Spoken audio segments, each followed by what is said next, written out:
moment of truth opened up my eyes. A moment of truth.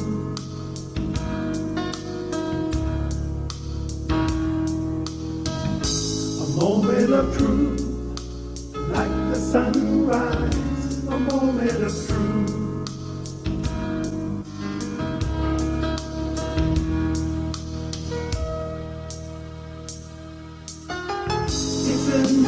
It's a day. The world has made me new. My life is better. I finally found my way. A moment of truth made me realize. A moment of truth.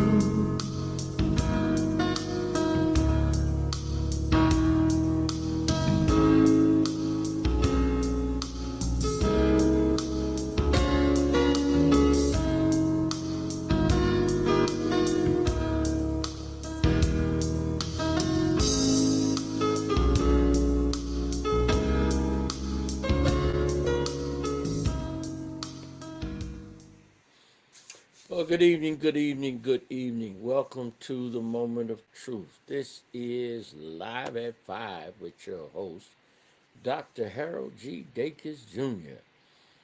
All right. Good evening, everyone. This is January the 24th, 2023. And tonight we are in Proverbs. Uh-oh. I think I left. Yep, I did. Okay. I wanted to send out a notice, but I left the phone upstairs. All right. Anyway, we are in Proverbs chapter 20. And tonight we're going to be covering verses 1 through 4. And our topic is avoid foolish conduct. Now, I have all the platforms up. Let's see how we're doing. All right. We have, we're live on Facebook. We are live on, let's see, YouTube. All right. We're good to go, y'all. Okay, let's make sure, though, that our chat is up. Make sure that everyone can get in. And there we go. Now the chat is up. We can see everybody comes in. All right. Thank you, thank you, thank you for joining us. We are ready for our session on tonight. Just going to get ready for, let's see. Okay, we got a couple of people. Okay. All right, they're coming on, coming on. Let me give you a few more moments to join in. And we are going to get ready to go into our lesson. So, in the meantime, let's have a word of prayer. Dear Father, we want to thank you now for your goodness, kindness, and your mercy. Thank you for how you've blessed us, and we thank you for all things. Thank you for how you've kept us through all of these trying times, and you kept us in good times and even in bad. But you've always shown yourself to be God, and for this we are grateful. Thank you for comforting us when we need comforting and for being our strength when it seems that we are at our weakest. But you said, when I am weak, then am I made strong. And we thank you. Thank you for always looking out for your children and taking care of us. And thank you for allowing us to understand that in all things we are more than conquerors through him that loved us. Thank you for blessing us now. And look on those who are in bereavement, especially our brother Ron, and the loss of his companion, his wife. We pray, oh God, for his comfort and pray for his strength at this time and keep him, God. And all those who are going through in these trying times, through sickness, through financial difficulty, through whatever it is we face, because you said in everything, give thanks. So even in our trials and tribulations, which make improve us, for it is those things that we have gone through, that we have survived, and you have taken us through, that gives us the confidence to know that you are still God and that we can always depend on you. Now bless us now in this time that we have come to share in thy word. We would ask that you would allow our hearts and minds to become good ground, that we would receive the seed of thy word, and then bring forth good fruit unto good measure. And we ask this in Jesus' name. Amen. All right. All right. Also, I wanted to now tonight we're going to be starting a new venture, and it's going to be launched uh, next week. And I'm going to put out a infomercial on it, and going to post it up for you to see. But we're going to be launching a ministry for the total man. Yes, and we're going to be doing a life coaching and assistance to those in certain areas, and you'll be free to join, and you'll be able to go back and watch the sessions live, and also have live coaching sessions with yours truly. And we're going to give you more information about it in the next week. Yeah, so you'll be ready to venture out and with confidence venture into this world and to what we call life. Yeah, so many things that we encounter and face, and that we have to go through. Some difficult, some not. But how much better it is for you to be prepared when these times come, and to be better understanding and learning how to understand others who are going through. And sometimes when people are going through, they don't always respond, or and sometimes they react. Sometimes seems harsh, or in a misunderstanding way. But if you know and understand what it is to go through the difficulties of life, you can better understand others and be able to help them when they are going through. And then yourself, be able to navigate and self manage yourself so that you can enjoy this life. I think some people are spending so much time avoiding problems and troubles that they don't even take the time to enjoy their life. Some people are so, let's say, so into fighting death that they don't get to live or enjoy living. And there's the saying they used to say a lot, say they're so heavenly minded, they're no earthly good. You don't want to be like that. So, yeah, we're going to start the Total Man Ministry. It will be a live uh, coaching session 1 day a week on each section, and then it will be posted up on the site, and you'll be able to go back and review it, and then you'll be able to access me for your own live coaching session in the areas of personal finance, budgeting, and credit, uh, and investing. Then there will be another week is dedicated to relationships. This is, and not just marital, all your relationships, because no matter what the level or the relationship, name, relationships are relationships, and you have to learn how to deal with the others in the relationship. And so we're going to talk about that relationships, and we're going to cover a lot of things in the relationship uh, coaching. And then the final session will deal with ministry.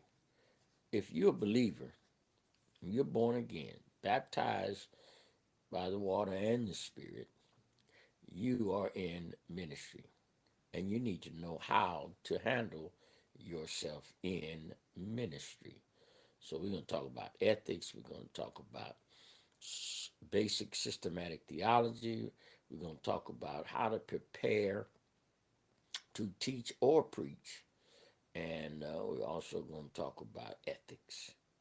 Yeah, so it's a lot. And I mentioned that. Talk about how the 8 rules of interpretation, or how to get the revelation from the Bible. And the word that translates that is called hermeneutics. All right. So that's what's going to be coming up.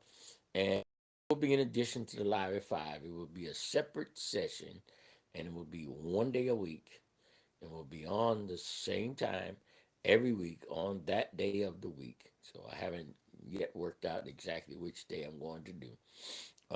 And then on the week, day, fourth week of that month, of every month, on that day for the lecture, we would do a kind of an overview and wrap up of everything that we spoke about during the month.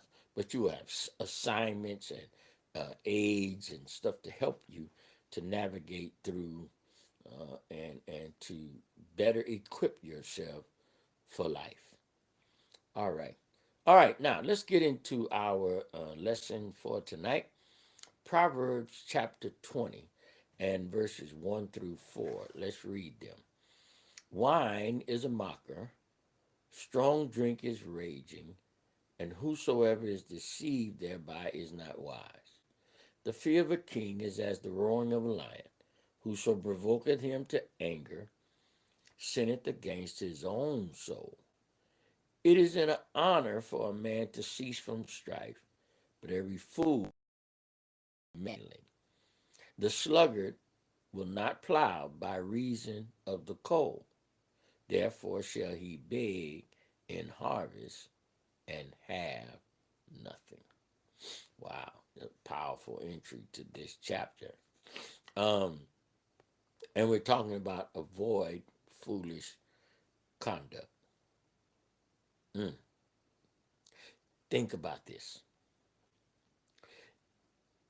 In the era we live in now, how many people are caught up in foolish conduct? You don't have to look far to see it. Um, and a lot of it has to do with um, people wanting one thing but not doing what it takes to acquire that or to cause that to come into their life. Foolish conduct. For instance, you want to be able to have things and be able to go and purchase, and want to be able to manage paying bills and have some luxuries, but you don't, how should I say this? You don't prepare yourself for that. In other words, you don't get into the practice of paying your bills. You don't uh, do those things that cause you to have a good credit score, so that when you do apply for something, your payment is not reflected on you as a risk favorably, because that's how it's based. See, if you're a greater risk, they charge you a greater interest rate, and your payments are higher. For instance, the person, say with a 700 credit score, who buys a car, and I'm just going to use a number. Let's say they go and they finance a car for $30,000, and well, at today's market, okay, someone with the 700 score might end up with a car note of $600. Someone else with a 600 score will end up with a note of, say, 750. The person with a 500 credit score, has to put more money down and has a $900 or maybe even $1,000 uh, note. You see, because that person who is the greater risk, they're going to charge them more interest. And the person who may be able to, have more disposable income to make that payment because they've been wise and saved money, but because they are a lesser risk, they charge them less interest, they get a better rate. Same thing with the house payment. You get a better rate when your credit is good. You get a worse rate when your credit is bad. And so you and your neighbor buy the same house, same time, put the same down payment, but your payment is $400 or $500 more a month because your score was in the mid 60s and theirs were in the high 70s, low 80s. You got to think about this. Uh, Foolishness is all around us. And that's just an example of it.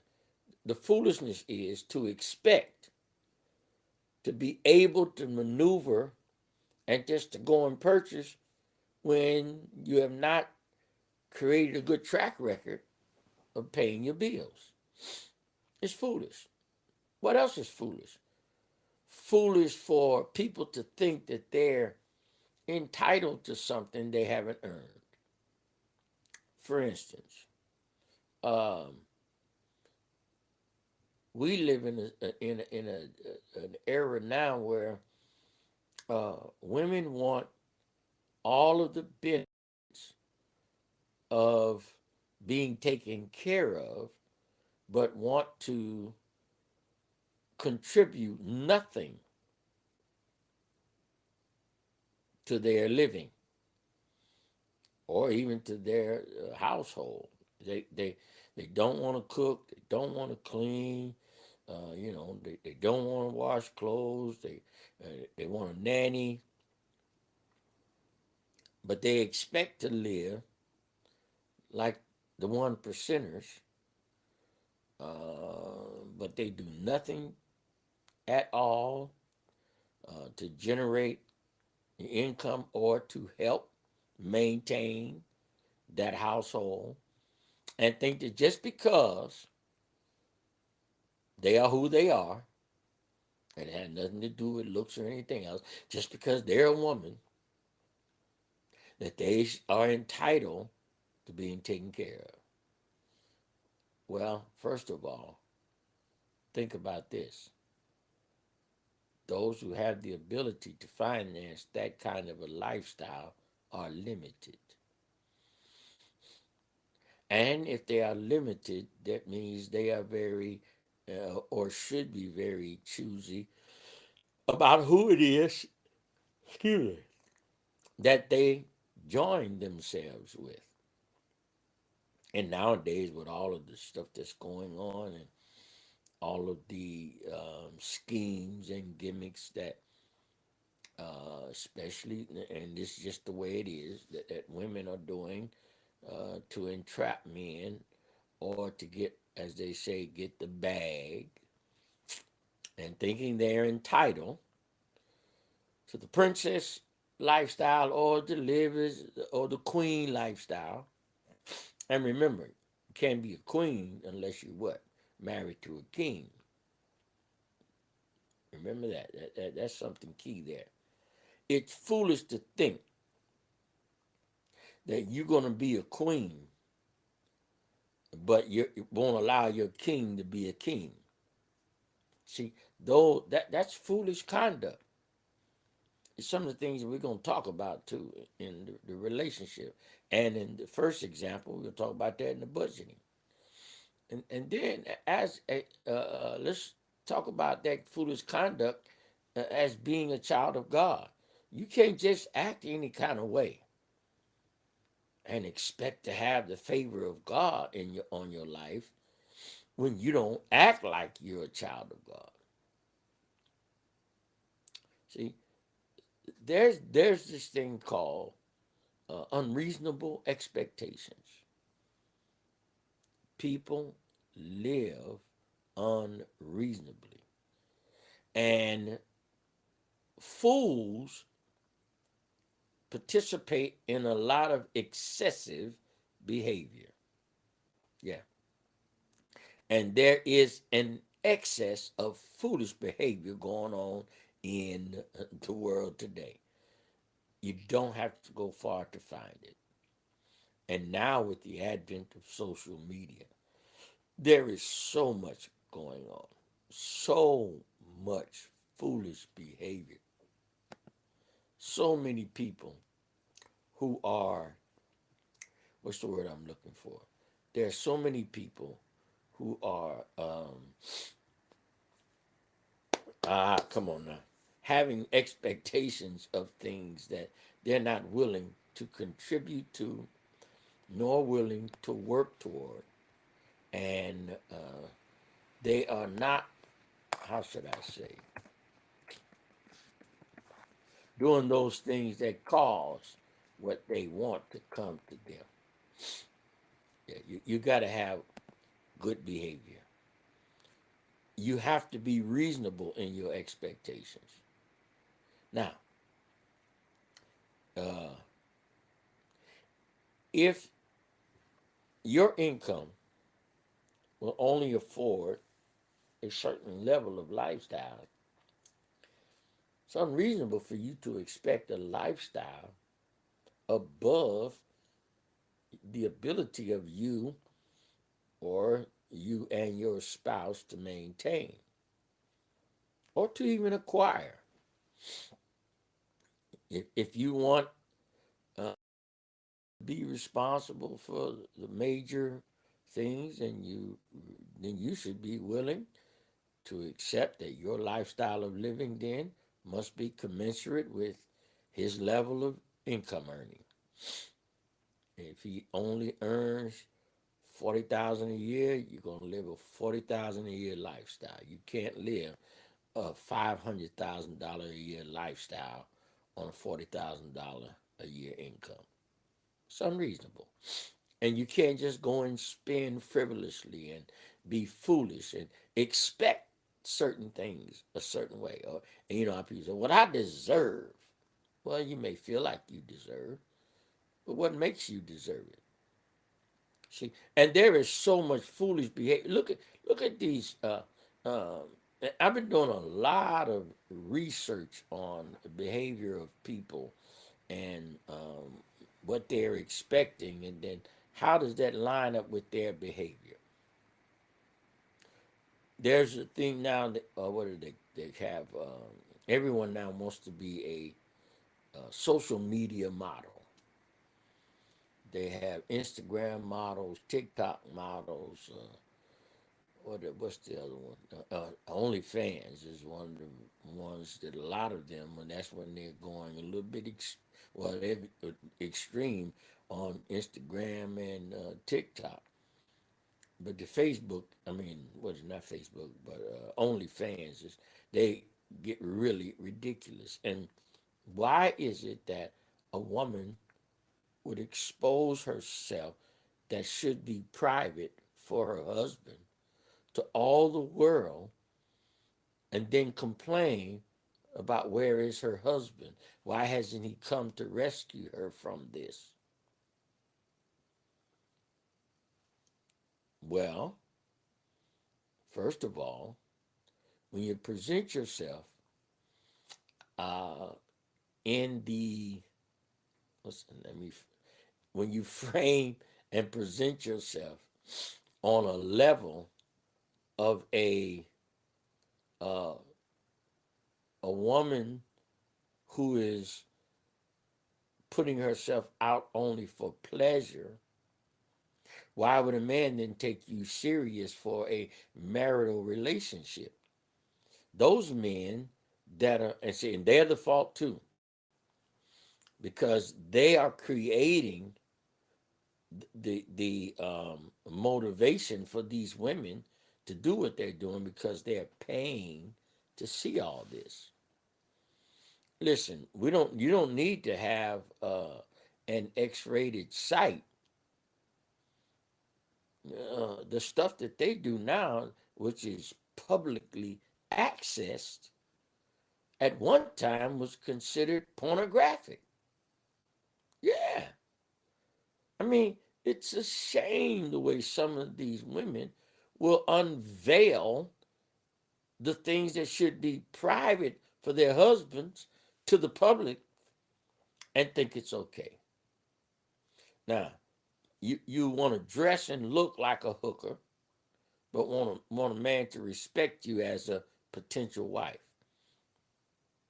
See, the good time girl is the good time girl.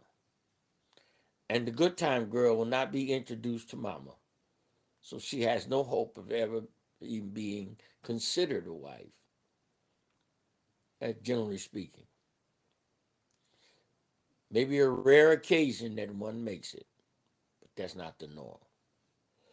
But the one who is uh, more chaste and reserved and still maintaining herself and keeping herself together, but very private in the exposure of those things about her that should be private and for her husband only. Those are the ones that get taken to meet mother, and those are the ones who walk down the aisle. And then, men, you can't uh, hook up with a woman who dresses in a way that you don't want your wife to dress, and then after you wife her, expect her to change her appearance, and you get upset about it because you married that. Unreasonable expectations. If that's the way she was when you met her and got her, and you decided to wife her, then guess what? That's what you're going to get. And then people want uh, their expectations to be met, but then don't want, in other words, but it's one sided. They want you to meet their expectations, but they don't want to meet your expectations. What else is unreasonable? Uh, and I laughed when I first heard this one. Uh, Women want the 6'6" man. They want him to be 6 feet tall. They want him to earn six figures, and they want him to have a six pack. So they want a tall man. They want a man who's making enough money for them to not have to work, and they want him to be in good shape. But also, do they not want to work? They don't want to cook. They don't want to clean. They just want to be able to shop and go and buy name brands and fill up their closets. And if they decide to have a child or two, when they're ready to move on, they want to be able to walk away and take half of what they did nothing to acquire, and they want to go off to the sunset and live off of what, according to the title, should be for the children only. So they want child support set at a rate for their lifestyle, not the child's lifestyle. And the other part is when the child reaches that age where the child support stops, most of them have not even invested all of that money they got into living beyond that because they just spent it because it was coming. See, that's unreasonable and foolish. The lesson's talking about avoid foolish conduct. And so do a lot of things that is considered foolish. And then men expect a woman to be faithful and monogamous, but they expect to be able to have all of their trysts and loose lifestyle living and infidelities and expect the woman to still be monogamous and faithful to them. That's not reasonable. Um, a man expects a woman to forgive him if he commits an infidelity. But if she does, he's done. That's the ultimate disrespect. That's unreasonable. It is very unreasonable. And let me say this on that note too. It's unreasonable, ladies, for you to think, well, he cheated on me, so as revenge, I'm gonna cheat on him.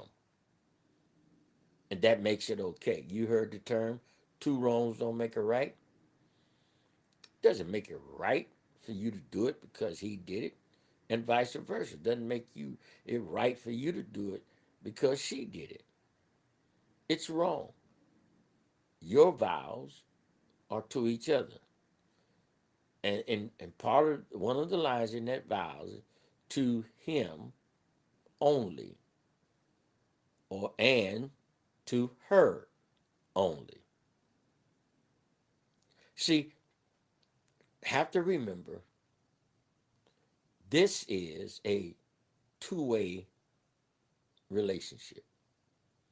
It's unreasonable to think that you can do something foolish and expect everything to be all right. See, the foolish don't just run off in any direction without really knowing where they're going. Solomon says here in this chapter, he talks about uh, destructive seduction and activities. Yeah, and in these four, in the first four verses, he mentions them in this manner. Don't be misled by alcohol. Don't provoke a leader's anger. Avoid strife. And don't be lazy. See, you say you want to you know you want a husband, you want a good lifestyle, but don't be lazy that you don't want to cook and clean. That you don't want to do certain things. You want him to go out and earn and take care of everything.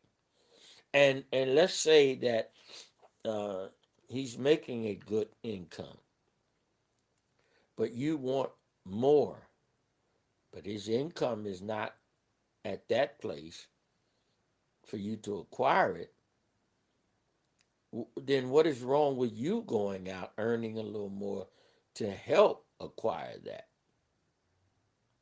And if it's something that has to be maintained after you acquire it because you wanted it, you should be willing to go out and help acquire and maintain it and still do all of your duties as a wife. Because remember, let's be reasonable. If the income can't support it, then you don't need to have it. There's a difference between needs and wants. See, luxury items are just that, luxuries. They're not privileges. They're not entitlements. And God bless that you find someone, or your spouse hits it big and you're able to do that. Then fine, enjoy it. But also remember, it doesn't give you the right to decide, well, now that he got all this and he's made all this, I'm going to go and leave because I'm going to get half of it. Now I can do what I want to do without having to serve him a bit. Watch this. You cannot be a queen unless you're married to a king. And the king has privileges just like the queen. Queen has benefits and right, and the king has privileges and rights. It's unreasonable to be unfair. So Solomon says here first, let's look at, well, I don't know. I want to finish up this, the topic. I might get into the verses next session. Uh, Tomorrow's Wednesday, yeah. But listen to this. We see the examples of foolishness every day. It's foolish for a young person to think they're going to get a scholarship to go to college and go to the college they want to when they haven't applied themselves while in high school. You didn't get the grades and you did not achieve academically what was needed in order to qualify for that scholarship or that particular uh, college that you wanted to go to. It's foolish. But we see foolishness happen every day. It's foolish to get into an argument with someone and then get upset when you push it to the point that it becomes a physical confrontation and then you get upset.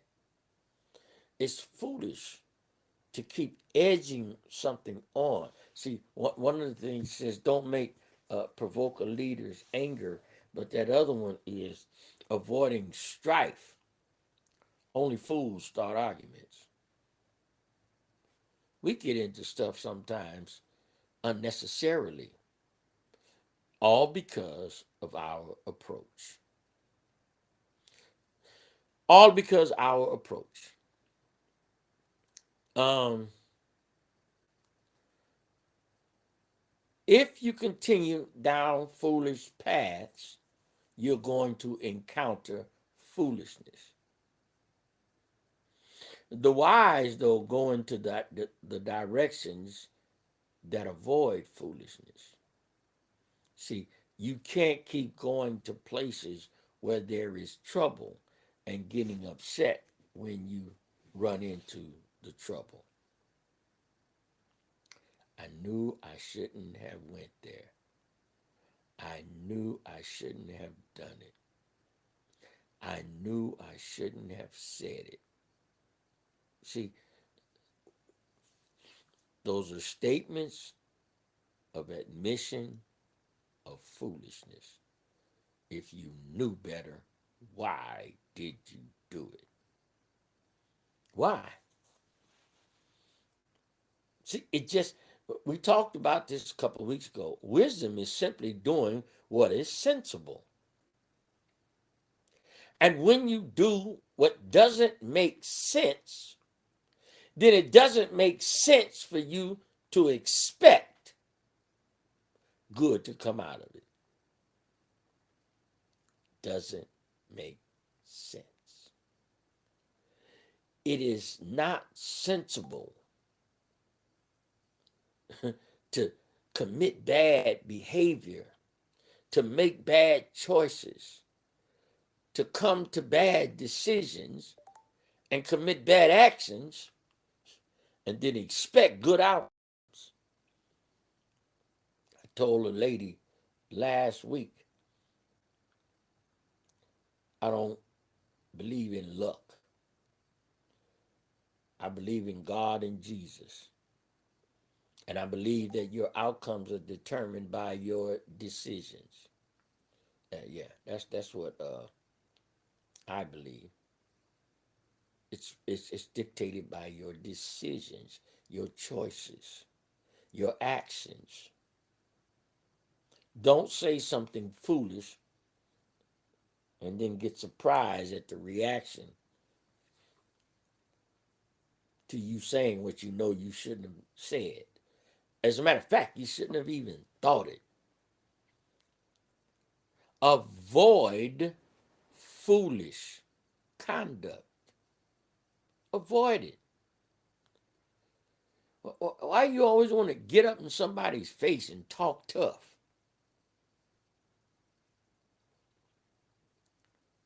You come into life looking like your parents. You leave life looking like your choices. You come into life looking like your parents. You leave life looking like your choices. That person who became an alcoholic, a drug addict, or who wasted themselves their life, the look on their face, their bodies, the wear and tear, their health is generally a result of the choices of their life. We do reflect our bad choices. We do reflect our bad behavior. Oh yes, oh yes. Some people are able to cover it up for a while, but it usually comes out and tells on you. Yes, yes, yes. It will usually reveal your true outcome, and people see your true self. Yes, they do. And that is because your body reacts to what goes on inside. Your emotions, um, your feelings, your thoughts. You can think, and your body uh, professes it. Yeah. You can think you're sick, your body will profess illness, but it'll be an illness that the doctor can't explain because they say, well, everything seems normal. But you're feeling that way because your emotional or mental state is in disarray. It's called disease, dis-ease. You're not at ease. You're in turmoil, stress. See, all of those are things that are going on. That's inner turmoil. And what's going on inside is reflected outside. Hmm. The wise choose the right direction, and they will go in the opposite direction when they see foolishness. Good example.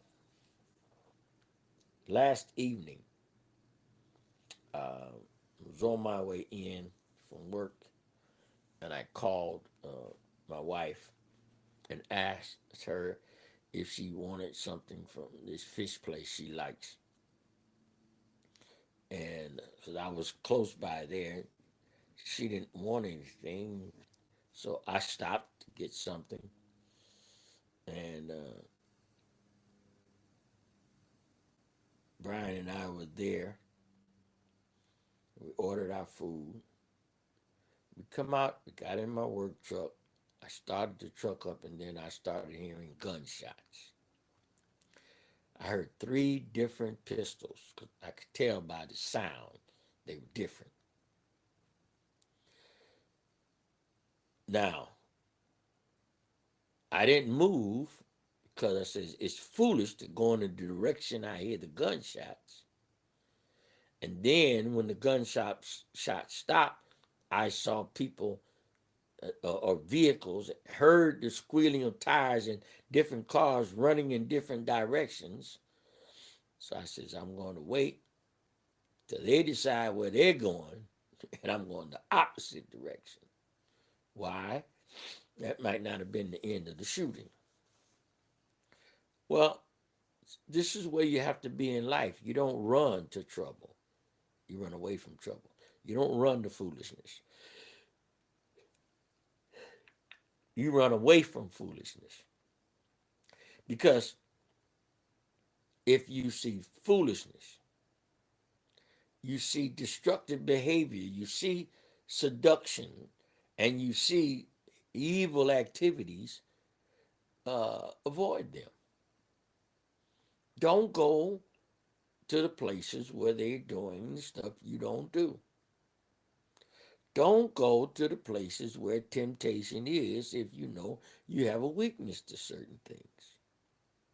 No.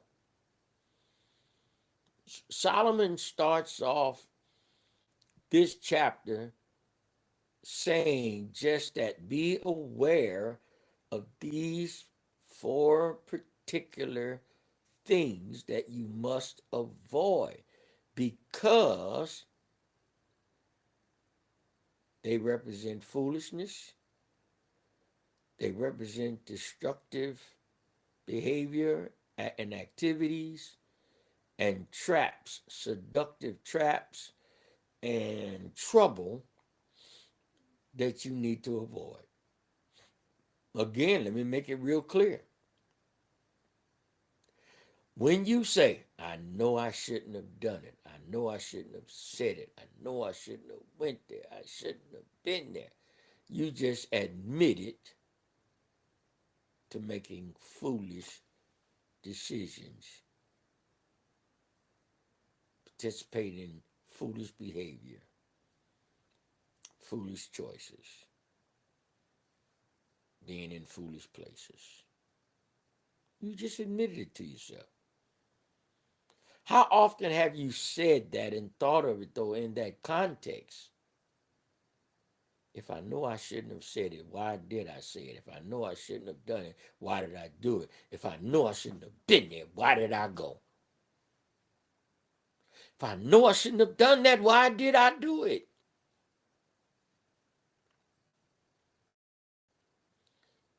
And then I have to understand then, I have to manage myself to avoid foolishness. Mhm. It's up to me. It's not up to anyone else.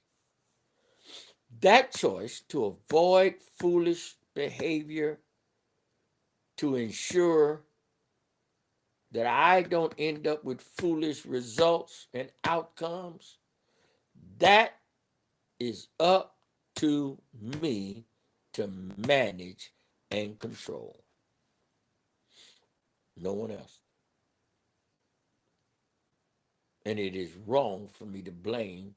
Well, if they hadn't, and if they, and if, no, no, no. It doesn't matter what others do. You still have the control and the option to make a choice.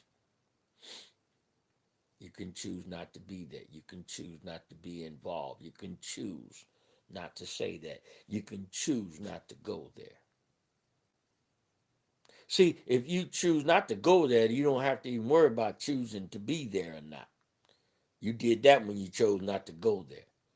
But if you choose to get there and you get there and see that that's not what you want, then you have to choose not to be there anymore and choose to what? Leave. Choose to unchoose your choice. You're born looking like your parents. You die looking like your choices. Make right choices. Make better decisions. And when you have behaved foolishly, don't blame someone else. Blame yourself. And insist yourself get you out of what you got yourself into. Make better decisions. Choose better. Because why? You have to guard against foolish choices, foolish behavior, foolish conduct, foolish activities. That's up to you. You do the stuff, the consequences are waiting for you. They're waiting for you. I mean, one of the saddest things that I've seen recently is all these different young ladies who, and I don't know why they showcase the young ladies because, but they're young men as well. But why do you get yourself involved in activities and situations? And so many of them have come up, uh, well, dead, lost their life because of foolish conduct, foolish decisions. Go off somewhere uh, because, listen, the love of money is the root of all evil.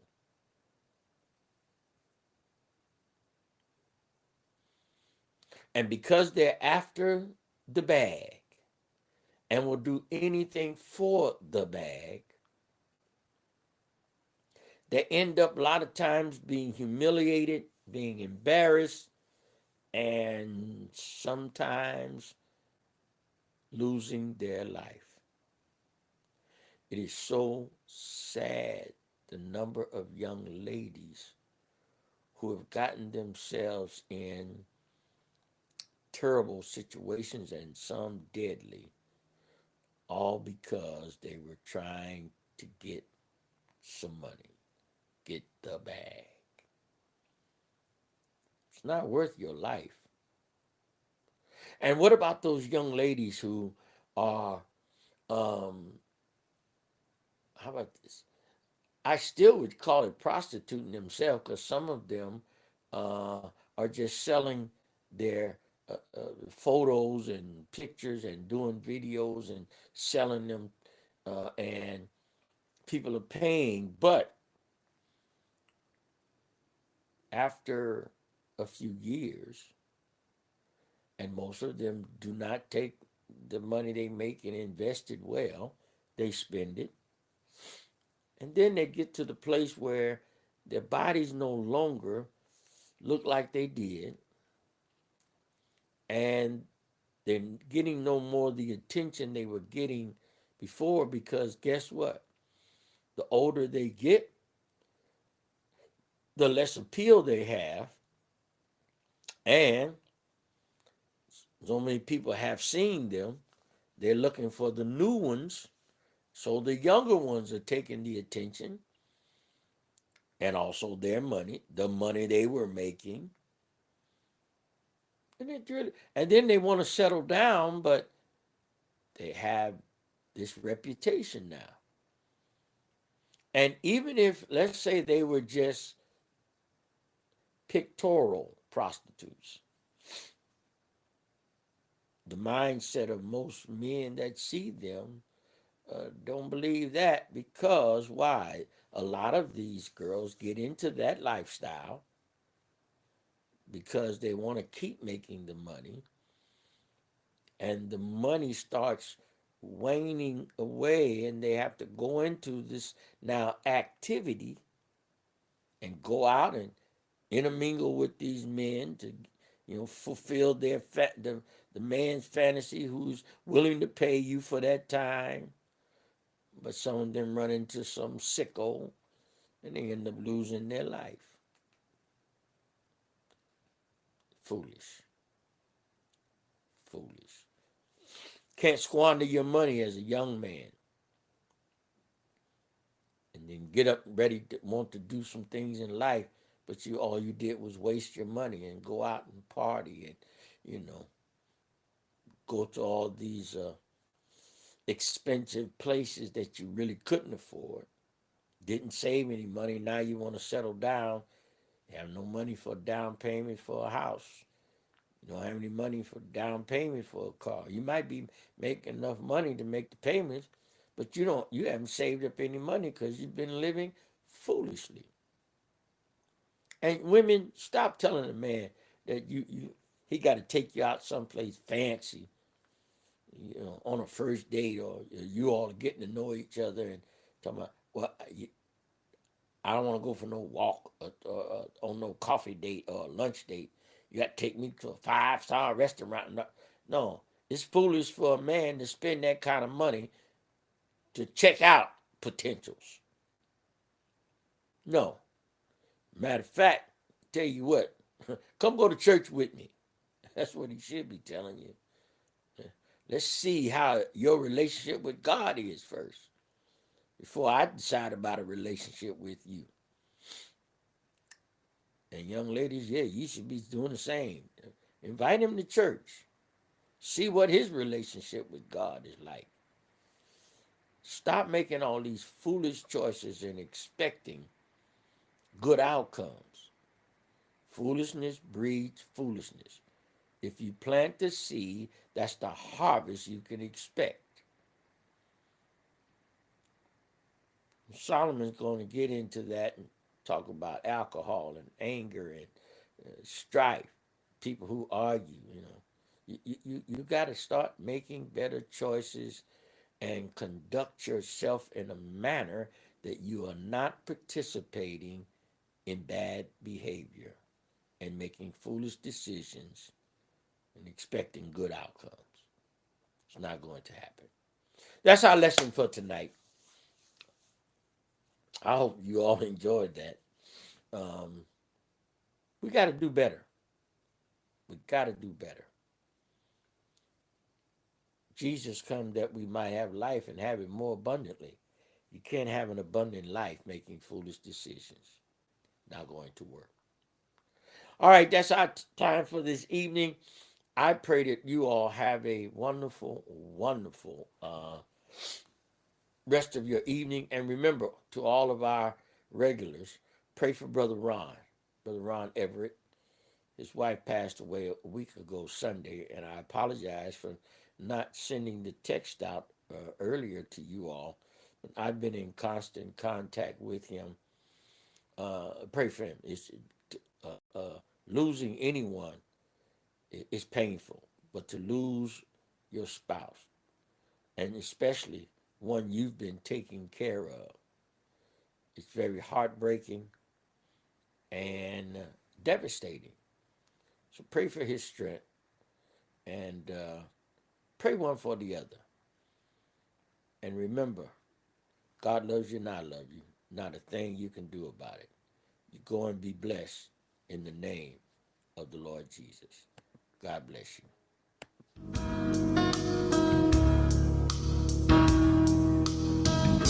A moment of truth opened up my eyes. A moment of truth.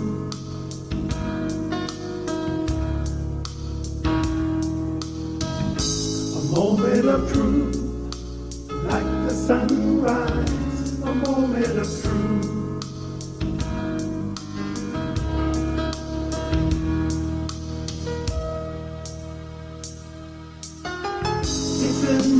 It's a new day.